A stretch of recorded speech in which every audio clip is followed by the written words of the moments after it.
we just get off of oil as our major source of energy to mobilize this country, then we free ourselves from the addiction and we free ourselves from the control of unstable third world countries that are dictating not only our energy sector, but our foreign policy. We have environmental concerns, we have security concerns, and we have economic concerns. So we need a commitment. We need to really believe in what we're doing, that we want to be energy independent. And that comes at a price.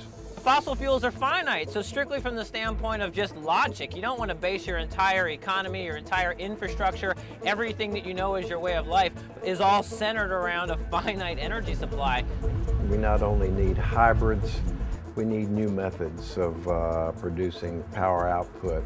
If we can do that and produce large quantities of biofuels as well, we could really seriously consider displacing all of the petroleum fuel that we're currently using. We have a terrible cycle going on. We're buying oil from the Saudis to keep our economy going. The Saudis are taking the profits from that oil and investing in the Wahhabi clerics because the Wahhabi clerics keep them in power. The Wahhabi clerics, on the other hand, are preaching radical Islamic beliefs and religion to the people and creating terrorism. So by supporting oil, by staying on this fossil fuel needle, we are, in fact, investing in terrorism.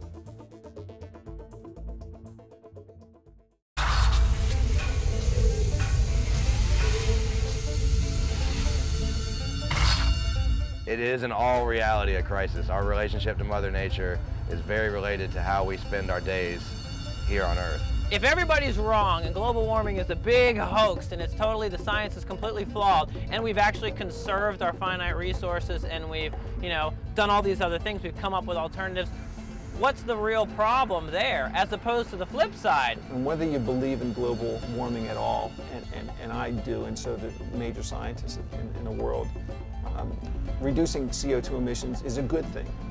Like any other business venture, to start up any other totally new industry, you have to invest to get results. And it takes a lot of money. If you look in the past at biofuel efforts, the price of oil, it's been very cyclical. So just at the time when we have been making progress, we've been undercut by low energy prices, which make it not necessary to do the research and build a new industry. This time around, a lot of people think that the conditions are that we need to move forward in a meaningful way. Fine, let's go down this path and assume that it's for real and work to improve it if it is. And if we're proved wrong and everybody's laughing later, that I can handle being laughed at later as opposed to, not having clean air to breathe. We want to be a part of the new industry. We want to support the idea that it's mainstream. It's not just for, hippies or environmentalists or people that see only one thing. It's for everybody who wants to do something that's burning clean air rather than burning carbon-based emissions.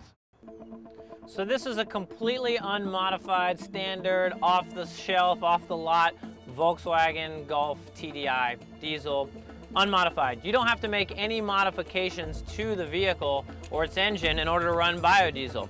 To run, structures are already in place. You can go out and buy a diesel vehicle. Trucks that are already out there on the road, they can all already run. No new infrastructure is required. You get better fuel economy with a diesel, and they also tend to last longer. A lot of people have this image in their mind of diesels being loud and producing a bunch of black smoke, and while that was true years ago, modern contemporary diesel engines are very quiet. They perform as well, if not better, than their gasoline equivalents, and they're typically more fuel efficient.